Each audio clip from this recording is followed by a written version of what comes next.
People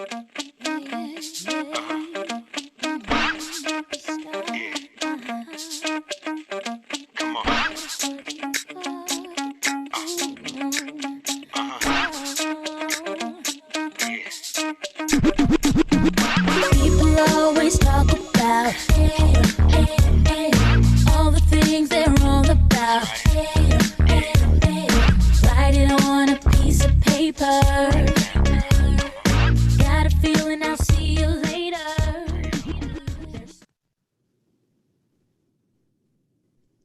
Hello and welcome to Big Tent Live Events, the live online event series from the University of Oxford as part of the Humanities Cultural Programme, one of the founding stones for the future Stephen A. Schwarzman Centre for the Humanities. My name is Vicky McGuinness and I'm Head of Cultural Programming and Partnerships at the University of Oxford. Big Tent Live Events brings together researchers, students and artists from across different disciplines and perspectives.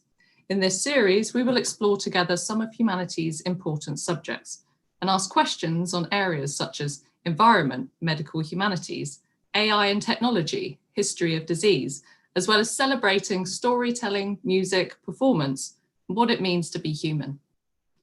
Everyone is welcome in our Big Tent, and we welcome you as we explore big ideas together. We thank our viewers for their ongoing support and for all of the participants as part of this series. They have given their time, their words, and their big ideas as we come together online. This series would not be possible without the support from so many people on and off screen, so thank you all. We're bringing you this event programme live and online while we're all keeping our distance at home.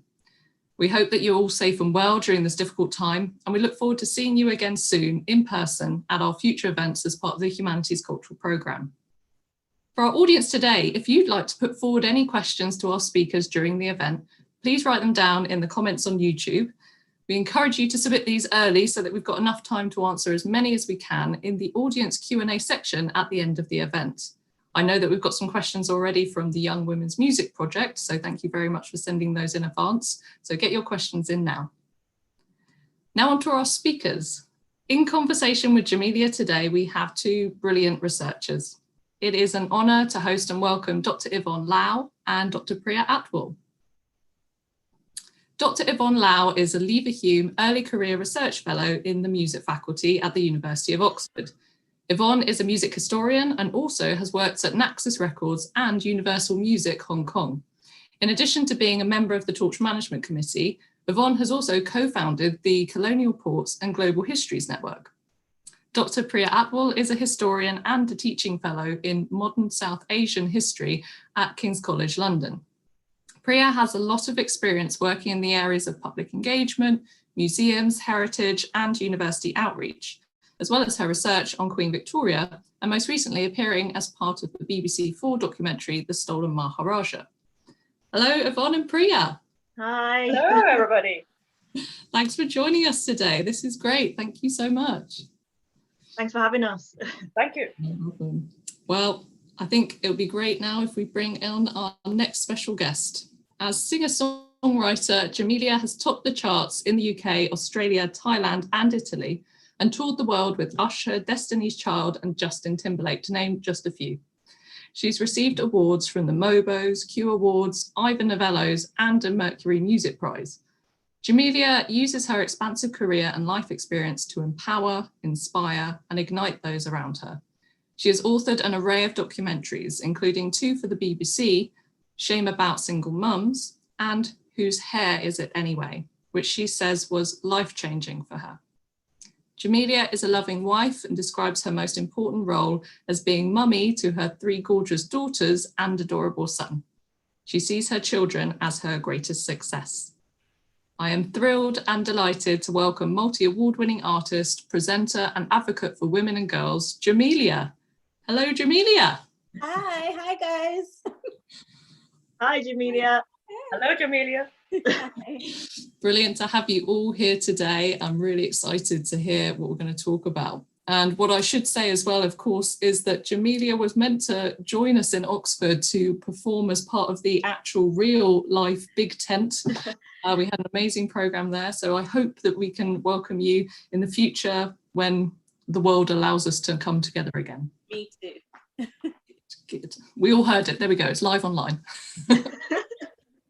So tonight, Yvonne, Priya and Jamelia will be discussing all things music, performance, representation, education, mental health and homeschooling. I know I, for one, have been appreciating your homeschooling videos, Jamelia. Thanks for getting me out of a lot of holes and for helping my kids out with that. So without further delay, I will hand over to our wonderful panel here and I'll hand over straight to Yvonne. Thanks, everyone. Thank you. Thanks, Vicky. Thanks, the Torch team. And hello again, Jamelia. Hello, everybody. Hello, Priya. It's great to see you in this virtual big tent.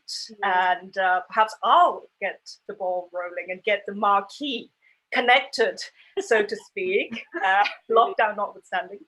Now, this week, we will all be aware is Mental Health Awareness Week with the theme kindness. And today, I believe, is also World Meditation Day.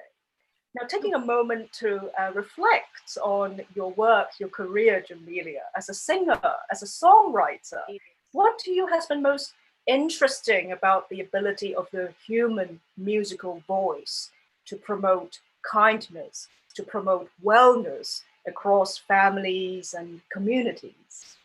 I think it's that. I think it's the power that music has to bring people together from different communities, from different walks of life.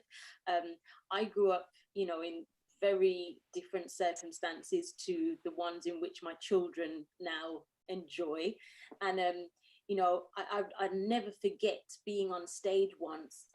And it was, I can't remember where it was, but I remembered Princesses Eugenie and Beatrice were in the front row, and to me that was just like it blew my mind, because I just thought, when would I have been in the same room as a princess? How would I ever have gotten into that kind of room? And for me, even that moment was, it really solidified the idea that anything is possible, and we should never kind of box ourselves into, this or commit to this idea that we don't belong anywhere. And I have absolutely benefited from being in so many different rooms and having an array of people in the same room as me. And it's the opportunity as well to be a voice for the voiceless. Even this, for me, it's such a huge honor to be speaking with yourself and Priya. Like, when else would? No, but it's serious. Like, for me, it's just Great for us too. I graduated school and that was it. I haven't been to college. I haven't been to university, but yet here I am in conversation with two esteemed academics, and it's just like, for me, it's really incredible. But it's also the power of music, and that it brings people like us together. Would we have connected if it wasn't for my music? And I'm not sure if we would have. Well, I know I love listening to your songs when I was, in school, on the way to school. Thank you. Do my homework, stuff like that. Superstar was an absolute favorite. So yeah. So thanks for helping me keep that going, so I can focus on those studies as well. So really, I'm like a part of your journey. Like, I've helped you. It's all you. It's all you, Jamelia. I'm not taking any credit, but I'm very proud of you. This is getting off to a good start, isn't it, girls? But I mean, just to follow up from what Yvonne was saying, really, I mean, your songs they cover so many different types of themes and topics and emotion, I guess. So how do you feel that your music has helped to give voice? What has that meant for you, I suppose, to give voice to your own feelings, your own struggles in life, and your own achievements? I mean, Superstar is such a chartbuster, happy-go-lucky song, right? I mean, it's not all pain. It's really exciting. I mean, so if you could share some thoughts with us on that, it would be great. I mean, honestly, so something like Superstar, that song literally took me all over the world, every continent, and it gave me the ability to, bring my children all around the world as well.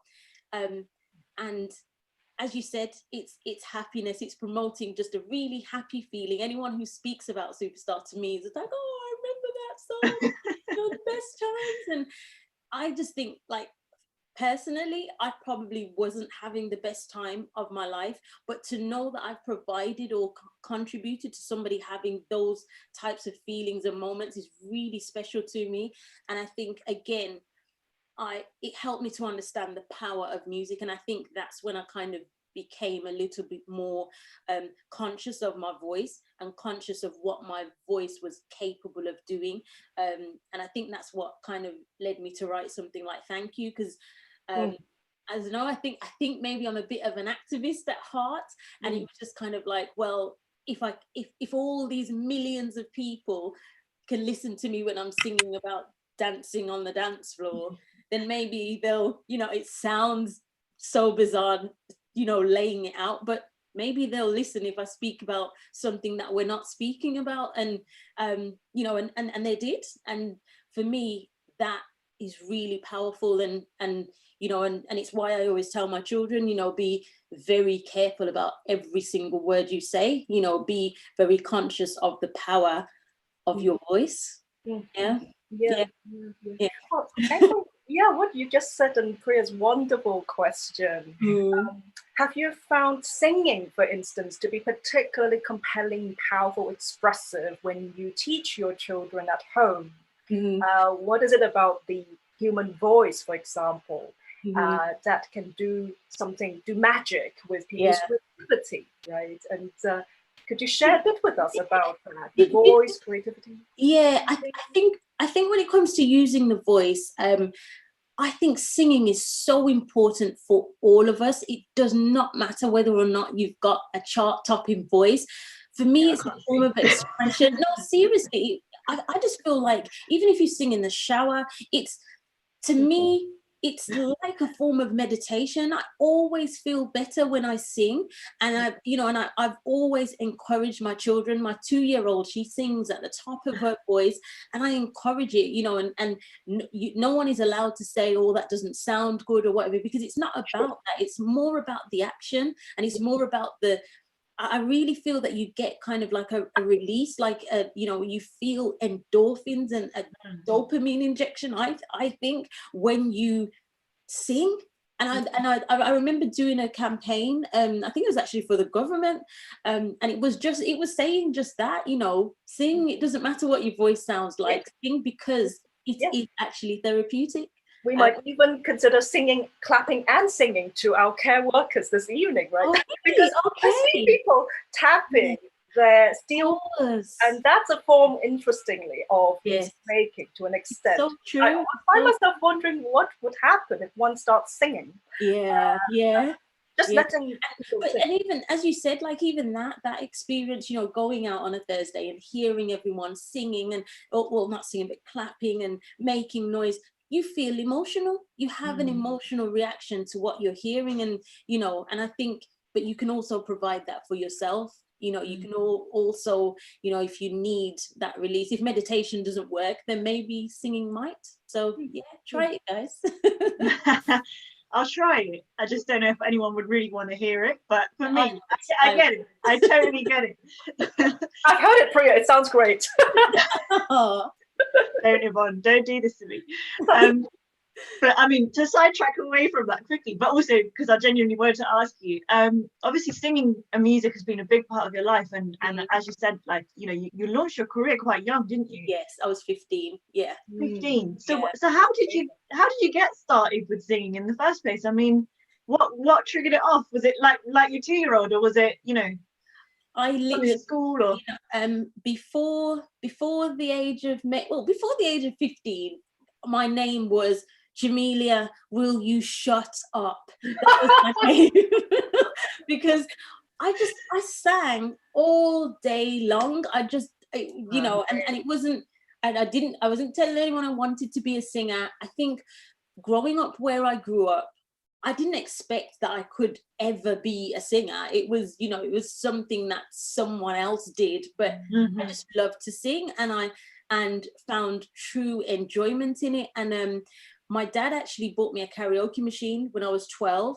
One of the few contributions my dad made, which is ironic because, it was a huge part of my career, I guess. But, anyway, I used to record. Some of you might not even know what a tape is, but I used to record cassette tapes. Actually, I'm going to show a little lesson here. So this is a cassette tape. Yes. Oh no, I remember those. Yeah, I grew up with those. Yeah. Before CDs. Yeah. I used to record tapes. So on my karaoke machine, you could record straight onto the cassette tapes. Yes. And then I would pretend that they were my album. So I had another ancient object. I had something called a Walkman. So you'd put the tape in, and then you'd have the headphones connected. Right. And so, because I'd pretend that that's my album. So that's, and I happened to go to London with one of my albums, and my cousin was like, "Oh my God, you can really sing." I was like, "Oh, don't be silly." But I went to London for the Notting Hill Carnival. And so she pushed me on stage, and I went on stage, and she was like, you have to sing. My cousin can sing. I was like, oh, okay. And so I went on stage, I sang, and luckily for me, one of the people in the crowd was actually an A&R manager from EMI Records. And he asked me to come in the next day for a meeting and offered me a record deal on the spot. But my mom said no, I wasn't allowed to sign until I passed all of my GCSEs. So I did. Yes. That's very interesting, because you also touch upon this question of liveness in the very digital age we're in, right? Yes. Compared with how you first performed live with a live community, basically. Front of you.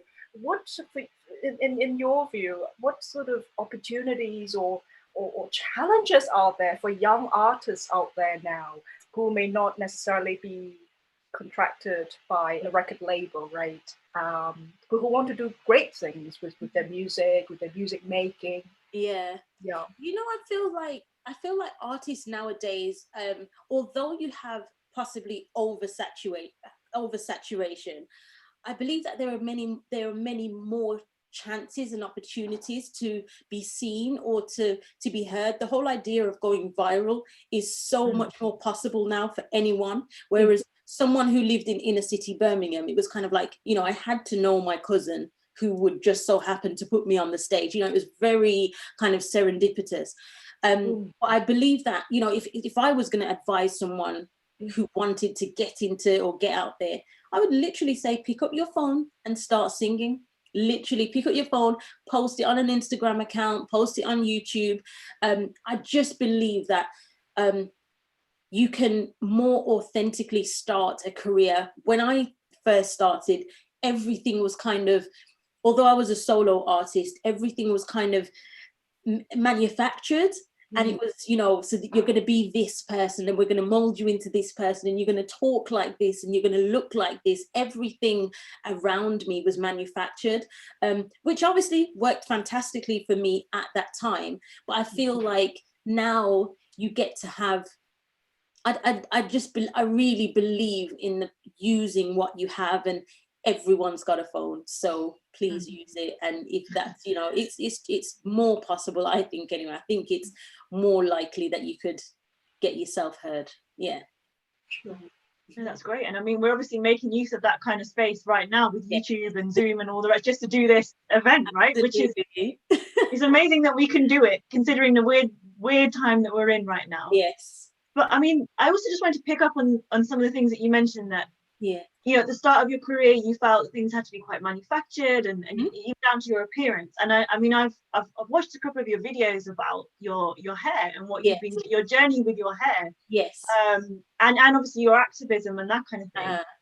And so I was wondering if you could tell us a little bit about how that part of your career has emerged, and maybe where that's come from in your journey and in your developing ideas about what you want to use your voice for in the world. I guess.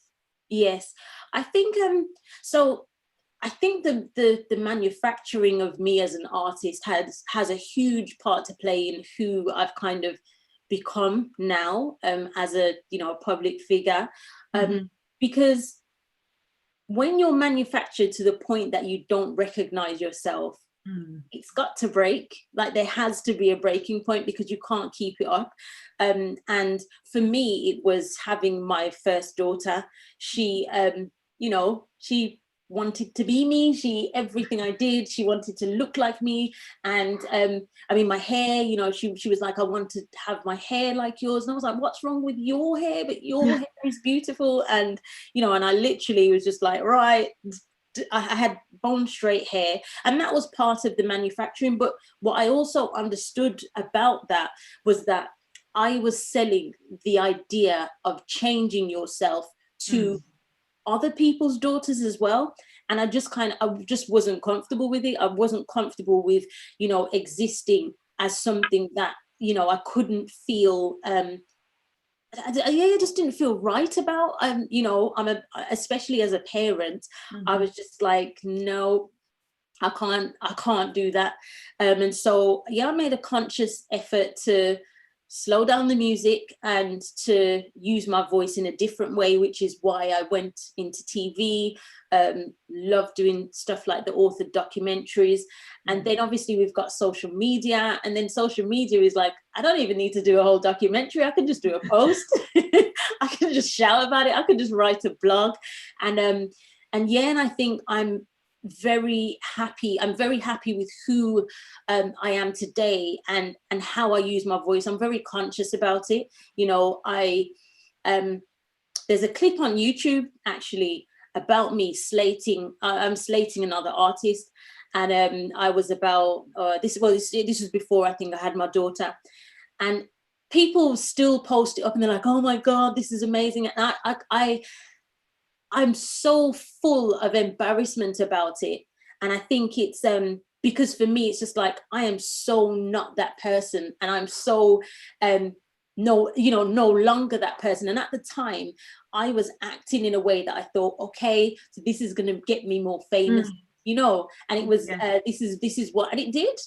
I slated someone in public on a TV show, and my career went, after that. And I was just like, that doesn't feel good to me, especially now, especially as a mother of daughters, especially, and it's things like that. It's that kind of evolution. Unfortunately for me, sometimes, my evolution has had to take place in front of the camera, but at the same time, I just want to be somebody that I'm proud of, and that my children can be proud of. And as I said, my children are my biggest fans. So I want them to, anything that I do, would I be happy with my daughters doing it? And that's kind of the motivation. If anything I say, would I be happy with my daughters repeating something like that?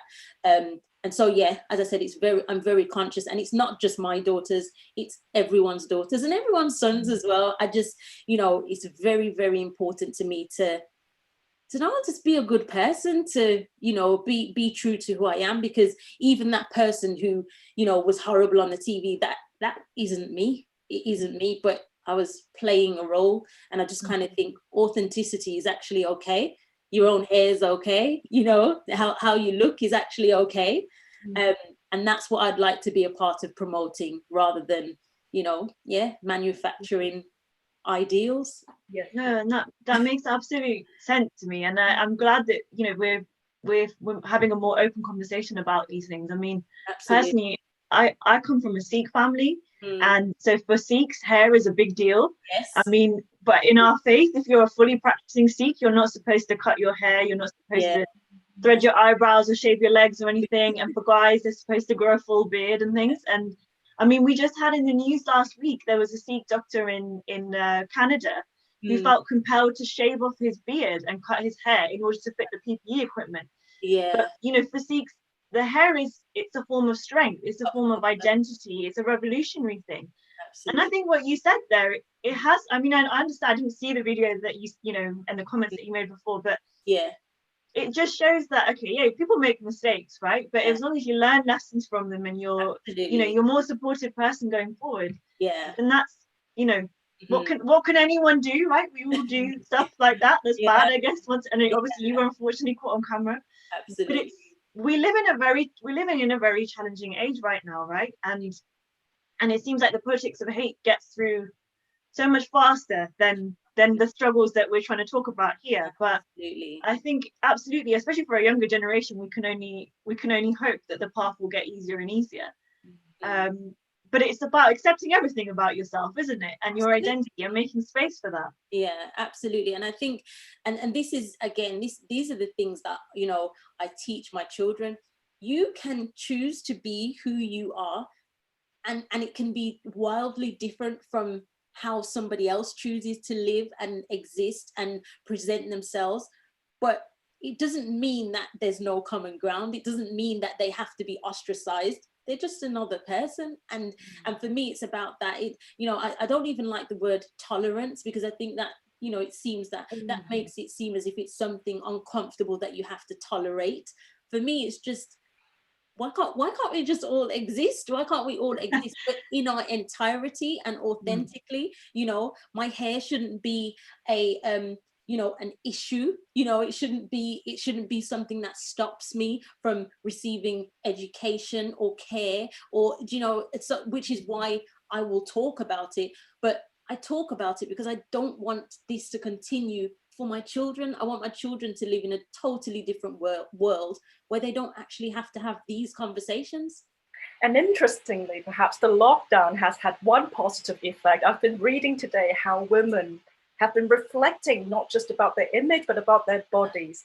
For example, people who are they're not able to have their acrylics done, their eyelashes, right? And so they say, oh my goodness, my face looks so disfigured, right? But actually it's fine. Going back to, you know, older photos, like maybe the cassette in your case, right? And just revisiting the original image of us as women. Actually, I'd love to hear more from you.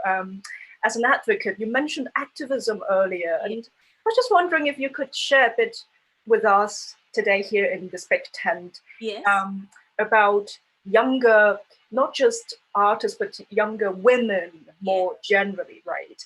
Those who want to pursue their passions, their musical passions on the one hand, but who also want to foster music or other things as a sort of civic project, civic advocacy on the other, right? What has it been like for you, striking a balancing act between doing something very creative and doing something civic? Not that those two can't coexist; they do go hand in hand. What has your experience been in, like, going into the communities? I think for me, I think for me that they definitely. So I've had my career like, whilst going over this transitional period of social media and social activism, you know, online activism, should I say. And I think that it's been really interesting for me, whereas back in the day, I could say what I wanted, do what I wanted, you know, and nothing would come back to me. I wouldn't be cancelled. And now I love that we call people out. And I know that might sound like a crazy thing to say, but I love that we hold people accountable for their actions, because I feel that progression can be made, and I feel that the world is becoming a lot smaller. So as I was saying earlier, you know, being from inner city Birmingham, I just didn't think for 1 second that I could be an artist, that I could have the career that I've had. And now I think any inner city Birmingham kid thinks, yeah, I could do that if I wanted to. And I love that. And I love being a part of that community and encouraging them. For me, it's about being kind of a beacon in a way. Like, I'm someone who's done it. Here's how you could do it. You know, sharing. I love the idea of sharing. I love the idea of sharing not only knowledge, but resources and insight. And, you know, I think, especially when you're from a certain socio-economic background like myself, I feel that we can have this kind of squirrel mentality where we don't share anything because we feel so fortunate to have what we have. But for me, it's just like, no, everyone needs to know this. We all need to share. I see a lot of that. So my eldest daughter is 19 and she shares everything. She just started her second business. And she tells people where she gets her products from. And I'm like, but that doesn't make any business sense. And she's like, Mommy, there's enough for everyone. And I'm just like, oh, you know, that's good actually. Yeah, that's good. So, you know, even that, like being willing to learn from, you know, people younger than me. I'm willing to learn from my 2-year-old. Yeah, I am. And I feel that, you know, that although there was a distinction between community and other, I think that the world is becoming a lot smaller, and I love it, and I love being a part of it as well. I feel very fortunate to be a part of it. Yeah. So interesting. That's great.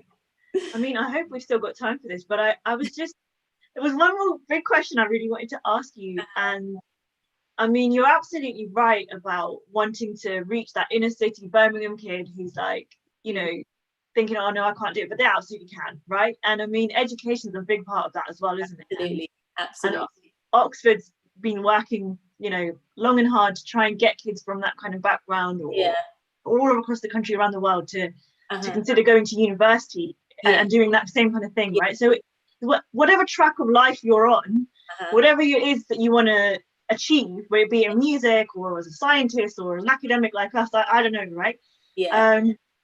You know, you want kids to be able to aspire to do that. Absolutely. And I understand you homeschooled your children, or you have been homeschooling them. Yes. And I mean, I can imagine it must be pretty cool to have, you know, your superstar award-winning mum giving you your math lessons and stuff, right? But how has that gone? And ultimately, why did you decide to do that?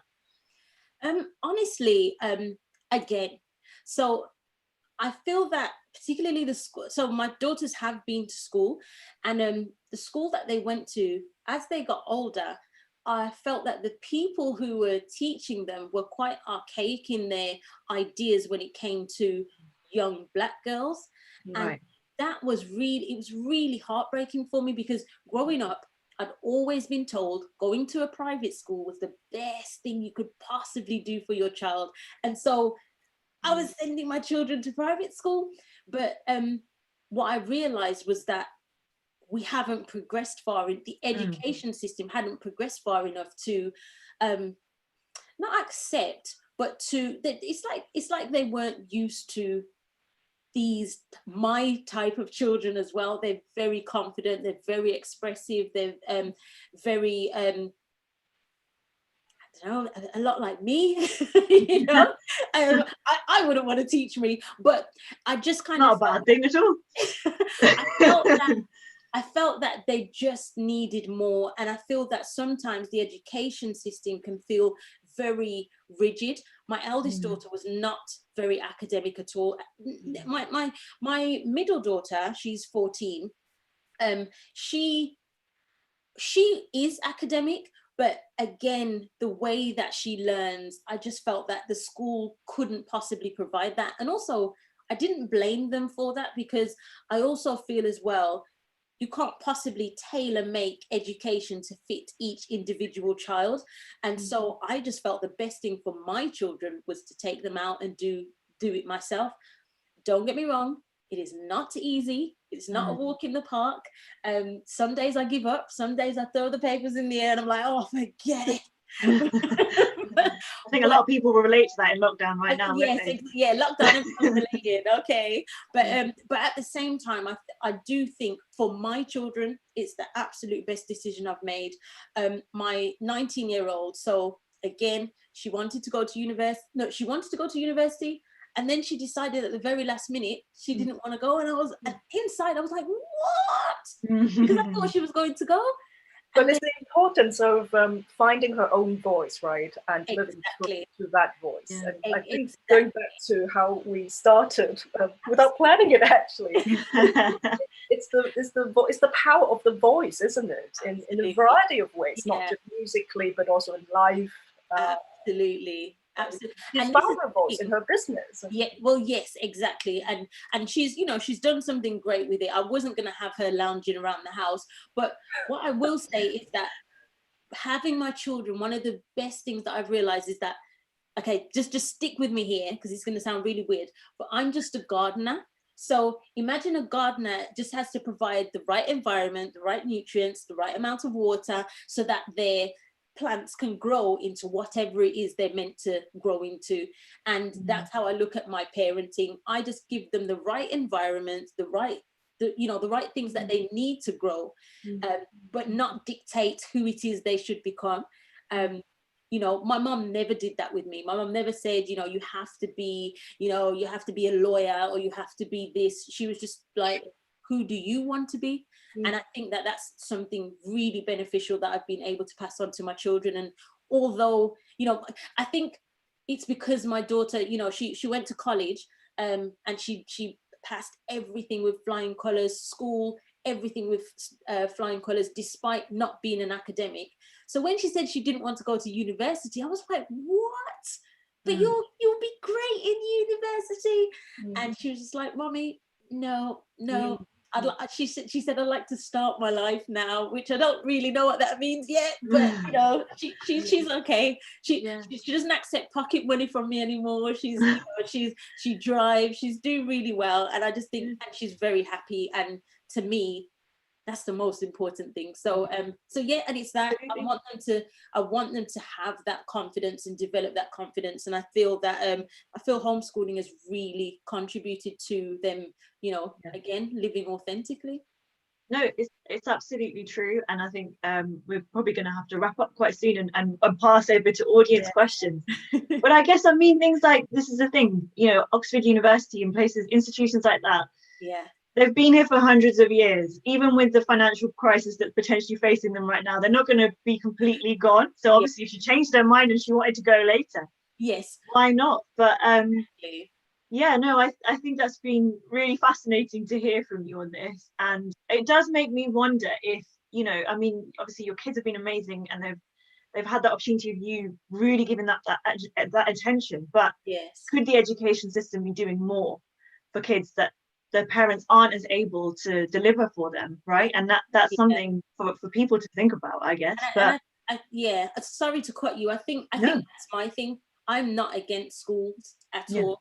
I just believe that schools need to do more for certain children, and unfortunately my children fall into that category also. So I'd prefer not to homeschool. It sounds really bad. Well, invite Vicky back in. This is a very nice note on which to open to the floor, so to speak. I think there are questions here of identity and empowerment, which I'm sure our audience would love to take up on. So shall we invite Vicky back in? Yes. That was great. I was really enjoying listening to that from the background. We've got lots of questions coming through social media and different platforms. So if I can keep you for a little while longer, I think it's really important to share some of those. If we could start, as we finished just then, on homeschool particularly, because I know I, for one, as I mentioned earlier, I've been very grateful for your videos, because I think fair to say anyone with kids was suddenly at home wedging their laptop up on some sort of inadequate box so it was in the right place, also trying to homeschool their children probably in different ways. And what is clear is everyone's situation is so different. So I just wondered if we could follow up on that. What if you could give any what are your top 3 tips for us all coping with this very swift move to homeschool, Jamelia? Okay. One of them might be a bit controversial. So my first one is give yourself a break. My first one is absolutely give yourself a break. Don't freak out. It's not as serious as you think it is. My second one is do not create what do you call people who are stuck at their desks all day? What do you No. Workaholic? There's a name for it. I can't remember what it. But just don't bind your children to their desks. Don't let them do sheets of paper all day every day. There is so much learning to be done out in the world. Baking is a way to learn. Today, me and my daughters put up a trampoline. That was an educational experience. We've had no pen and paper today, and they learned so much today building a trampoline. My hands are hurting. I'm never doing it again. But yes, that's what I learned. I'm never doing that again. But yeah, that's so don't, please don't have them just rabbiting away doing, things on paper. I just think it's so boring for them. It's boring for us. And let them go outside. And my third tip is be prepared, which and I just think, because I think a lot of you were thrown in at the deep end, and then it came to Monday and it was like, okay, let's go, we're homeschooling. And it's like, it doesn't work like that. Like when I homeschool, I spend about a week preparing maybe 2 weeks. I mean, you guys, you're all doing lesson plans and stuff like that, and it's very similar to that. You have to prepare before you can teach the children, and children are worse because they have no patience. They'll say exactly what they think. This is boring. This is, and I just think, so they're incredible critics, should I say? That's what I won't say they're the worst. They're incredible critics, and I think just be as prepared as you can be, but also be prepared for everything to go wrong, and know that is completely normal and fine. Those are my tips. That's great advice, just generally, I think, isn't it? As well? I think we all take that. I'd like to move to some questions we've got from a great group called the Young Women's Music Project, and they're super excited that you're here and part of the programme. They were looking forward to seeing you in person as well. So they've sent several questions in, so I might just go through them if that's okay in one hit, and then we can talk around them as well. No problem. Which musicians inspired you growing up? What barriers did you face to entering the music industry? What advice would you give to young women, especially women of colour, who are starting out in the creative industries? So I think there's really interesting. Okay. Yeah. Okay. So my all-time idol is Mary J. Blige. I just love her. I just absolutely love her. And I found out on my 21st birthday that me and Mary J. Blige have the same birthday, and I was literally like, oh my god. So yeah, I celebrate her birthday on my birthday also. I'm a mad fan. Mary J. Blige. The second question was, sorry, what barriers did you face entering the music industry? So I think a barrier is only a barrier if you allow it to be. I'll never forget doing, so you do a showcase when you're first kind of presenting yourself to the world as an artist, but the showcase is for like executives and like people from other record labels and stuff like that. So I never forget the first time I did one. I'd done so much preparation for this performance and dancing and all of that, and it was my first big performance. And after I came off, one of the executives, he was like, listen, you're absolutely amazing, absolutely phenomenal, but it's not going to work. You're far too dark. And I was just like, oh my God, like I was 15. No, I was about 15 or 16. I was just like, oh my gosh. But at the same time, as I said, but that's a moment for me to decide, is this a barrier or am I going to show him? And that was literally, and I've had many moments like that. That is one that really sticks out to me. But I was just like, well, I'm going to see you again, and I can't wait to see you again. And I always use moments like that to spur me on. I remember a career day, my teachers were like, I was like, yeah, I'd like to be a singer, I think. And they were like, they literally burst out laughing. And I was just like, but then they asked me to come back and perform at the school a couple of years later. I was like, hi, all right. But so the barriers, as I said, you decide whether a barrier is a barrier or not. There's always a way around it. You can always be the first, you can always be the new one, you can always be the one who changes the game. And, if you believe that you can, I believe that you can too. Yeah. That's really the last question was, my memory is so bad. Yeah, I might do one question at a time. Sorry. What advice would you give to young women, especially women of colour, who are starting out in the creative industries? I mean, you've touched on it already there. I think think it's to be brave, to be loud, don't shrink, and to be confident as well. You know, even if there's a saying, fake it till you make it. If you've got to do that, like, you know, we all deserve an opportunity to be here. And I just think, don't act as if, you know, you're not supposed to be, because that's when I believe in, like, the stars aligning to whatever it is you're feeling. So, you know, find that confidence and you know, kick down every barrier you can. Yeah. Yeah, I think that's great advice again for all of us. And I think particularly, you know, where we've touched on the arts there, I wondered if we could, you know, talk about the current situation. And of course, a lot of arts is about bringing people together. Crowds of people. So, you know, these industries are, and these opportunities are, they're at risk right now. And I wondered what's about artists on lockdown, and particularly when we're thinking about work, you know, people getting work and staying in work. Industries, arts more broadly. I at first I was really worried about this time, but I also think that in times of crisis is probably the best time for a creative. It's such incredible fodder to create. And I believe that this whole COVID crisis is literally going to change the whole landscape of how we work, how we entertain, how we choose to spend our time. And I think, you know, I mean, I know, yes, you can, you know, sit on Netflix and but as a creative, I think there comes a point where it's just like, okay, I can't do that anymore. I just can't.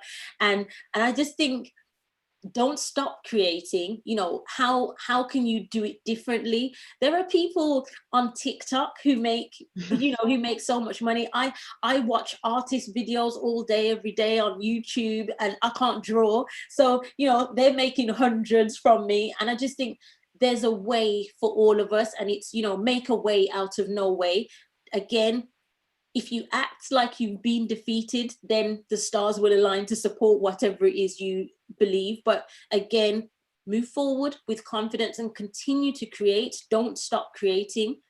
I just think that that's the most important thing, to, you know, see this as an opportunity rather than a disadvantage. I don't know if that sounds like, you know, airy fairy, but it's what I truly believe. I think it's good. I think, yeah, it's going to be a troubling time for all industries, that's for sure. Particularly, we're thinking, you know, as people that work at universities, of course, you know, there's ways in which we're thinking, okay, how do we teach online? Yes. Continue our research, particularly in humanities. You know, what about if I need to go and find archives and that sort of thing, you know? So just thinking about those new ways of doing, you know, I wondered, Priya and Yvonne, do you have any thoughts on, you know, the current situation and how we... Oh my God. Well, I mean, as a junior career academic, jobs are few and far between right now. So I'm kind of facing an element of unemployment, but at the same time, it's pushed me to be, well, I'm sitting in conversation with you guys, so things aren't that bad, let's face it. But but I guess it's really pushed me to start thinking about, okay, well, what is important to me with my work? What do I want to keep going with now I've had time to stop and think?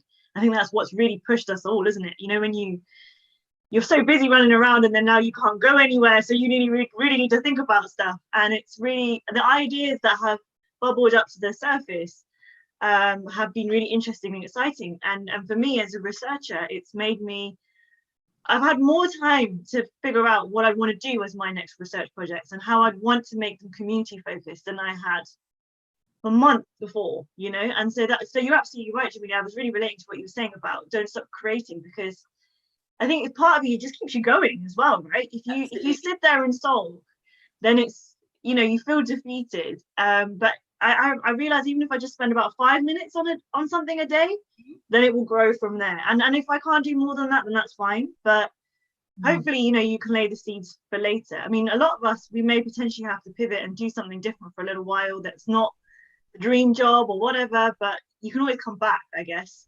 So it's keeping that belief alive. And, you know, people like Vicky and Yvonne are very good inspiration for keeping your spirits up. And listening to Superstar, of course.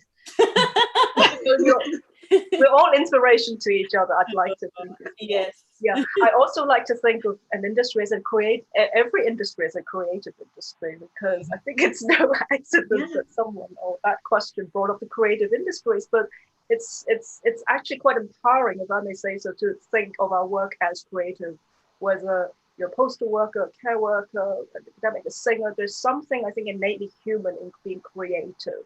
And I think that really connects to what you're saying, Priya, and what you've been saying as well, Jamelia, today, and sharing with us about your experiences, your voice. And I think also this importance, given the uncertainties and the increasing uncertainties over coming months, years, right, to not lose our sense of self, our humility, our patience, I think. And I think these qualities, these elements have always gone so close in hand with creativity. So I think there's something about creativity per se, right? And not just making music with friends or professionally, that is very intrinsic to who we are and how we connect with people. And you've been mentioning, Jamelia, your children, how they have had to negotiate their way around in a private school, for instance, right? But that itself is also, that invites a creative strategy as to, right, how am I going to, again, if I may say so, re-educate the other, right, as to why are there these long-standing historical prejudices? And I think there's something very powerful, if I may add, about creativity.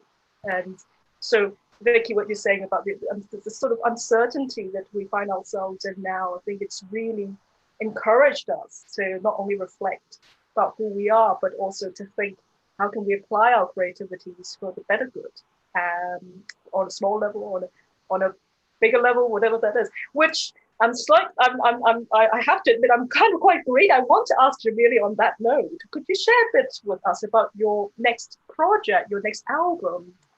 Does any of what we've been sharing today feed into that? Yeah, as I said, I believe that times of crisis are the best times for creatives. So I have like literally 1,000 projects that I'm like, oh, I'm going to do this, and then I'm going to do that, and I've bought all these new notebooks for different ideas, but I definitely want to do some more music. I've definitely decided that in this time, even though I'm almost 40 and, probably not going to be allowed on any of the popular radio stations, but whatever, I'm still going to do it. You never know. Still in the studios, Jamelia, still in the studios. Yeah. You just told us to break down barriers. Yeah, I'm just about to say, take my own advice. Or Jamelia podcast station. Yeah, exactly. But I'm full of ideas. As I said, music is definitely one. I've recently launched an online TV show called The Table. And I want to do much more of that. My YouTube, I've got loads of ideas for that. I'd love to write, but I'd also love the time to write. I don't know if it's going to be a book or a leaflet at this stage. So I'm full of ideas, and but I would like to get them all done. How? I have no idea, because I've also got 4 children. You still keep in touch with Justin? Not that we know him. He has no idea who I am. Right. I think that leads in nicely, because a question that's come up on YouTube is, I think, really apt as well, because where we're doing everything in the same space, and there's something to say about us all going through this together, right? Yes. I mean, literally, we know everyone's at home, because, hopefully safe and well. And somebody's asked, so Marilyn asked, how do you relax away from work and home and stuff like that? What is your way to relax? So I am very intentional about my relaxation time. I wake up an hour earlier than everyone else in the house, so I get to have that time. I know that sounds, but the thing, you can nap. I'm also a big napper. I'm very, insistent that in the middle of the day, mommy gets to have a nap. But I also, everyone's allowed to nap. So, and I got that from my 2-year-old. I was like, yeah, she's got this sussed, actually. Everyone should have a nap. So, you know, we all nap at different times, but that's very important to me. And I'm also honest as well. So for me, it's, you know, if I need a break, I can say to my husband, I can say to my older children, not so much the 2-year-old, but I can say to them, I just need 5 minutes, 15 minutes. And I might sit out in the garden, I might go and, you know, read a book. And it's about being very, I don't know, very intentional, but also very, just very vocal about, you know, I need this.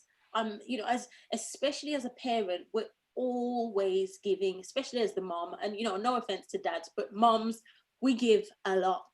And I think, you know, it's just a kind of thing of, you know, respect my time. I would like this time. So the morning, you know, and as I said, afternoon nap, and possibly an hour to myself before I go to bed. You know, it sounds like a dream. It doesn't happen every day, but I do try. Yeah. Do you sing and improvise to yourself as a way to relax? I sing all day, every day. Yeah. Right. That's really good advice for parents, you know, because we're all finding our way, and every time I think I've got there, I suddenly realise I'm not quite there. Yeah, I think that's everyone. It's like everyone every day. That's what I'm learning. Yeah. So I'm learning to forgive myself a little bit more. Yes. But I've made a note: naps. I'm just going to see how that goes down. Don't email Vicky at noon. Yeah. She's napping. Right? Just put it on your out of office, Vicky. Nap time. Yeah. You'll get used to it. Oh, 2 o'clock. I'm currently napping. That's good, to be honest. But there we go. There's a couple of questions that have come through, particularly about your charity work. So somebody else, you know, can you say a little bit more about your World Food Programme, and also, of course, more about the Girls Club programs? So the World Food Programme, you know what, that was years ago, and I'll never forget doing that. So I did 2 trips with them. I went to Kenya and I went to, oh my goodness, where was the other place? This is really bad. It was 2 places in Africa, and I remember, I just remember being really overwhelmed. And I think for me, it was particularly overwhelming because as a Black woman, seeing another Black person, it's kind of like I see myself. And, you know, or I had children the same age as the children that I saw. I went into a home with a woman who, you know, she was a mother, she had 2 children, and, you know, I was helping her to cook dinner. And I just saw it as such an incredible opportunity to understand that no matter where you're from, there's always common ground. No matter, you know, and I think that ability to see yourself in someone else allows you to also be empathetic, and I think it, for me, encourages me to understand. I'm not judgmental. I have to know somebody. I have to understand someone's motivation or who they are. And I make a huge effort to get to know people. And I find that, you know, those trips were really life-changing for me, because I think before, especially as a British-born Black person, I'd see people on the TV, you know, in other countries suffering, and it's like, oh, you know, they're over there and I'm here. And it was kind of like, no, we're all so intrinsically connected, you know, and, you know, to the point where you feel it. So, and I think that was probably the beginning of my, you know, charitable journey. And because I went all the way to Africa, but I kind of felt like, but what about people at home? So, and that kind of segues neatly into the girls' clubs. So my daughters have a business called Magic Girls, in which they sell T-shirts and hair bubbles and little girly things. But they came up with an idea of doing clubs for disadvantaged girls, and so we put together the program, and we deliver them for free.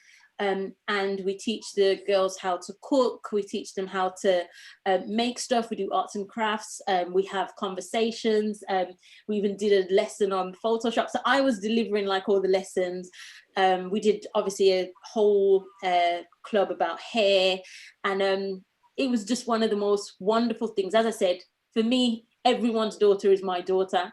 And so to have those kind of opportunities and share those moments with young girls in my community, you know, and it just, you know, just such a kind of reminder to me of where I've come from and how far I've come, and also how fortunate I am to be in a position to give back.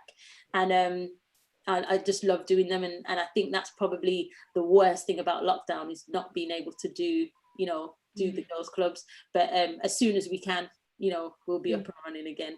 But yeah, so yeah. It must be amazing to see your daughters doing that kind of thing, you know. Oh yeah. Work with them. Yeah, it is. And as I said, it was their idea, and you know, they came up with the whole schedule and stuff like that. And I love that. I love that that I've passed that kind of idea on. You know, we don't exist alone. We you know, we have to look out for each other. It seems as if they've picked up that from me. So, you know, long may it continue. It's a good attitude to have, but I think as well, knowing what we do about you, I think the organisation skills there is definitely what they think. That is it. You are prepared. Yeah, so prepared. I saw that scheduling, I was like, whoa. That's impressive.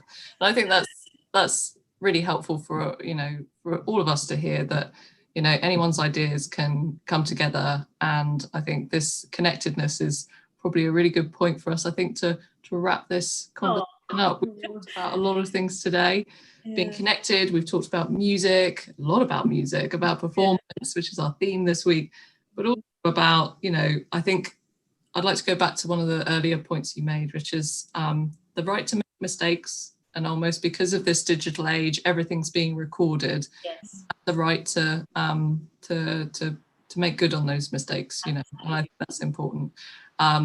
We're all growing, and we're all at the moment stuck inside. So, and I think I know I'm grateful for a lot, and it sounds like from what you're talking about today, you're grateful too, and sounds like there's more coming. So just saying, out of those 1,000 projects, you know, yes.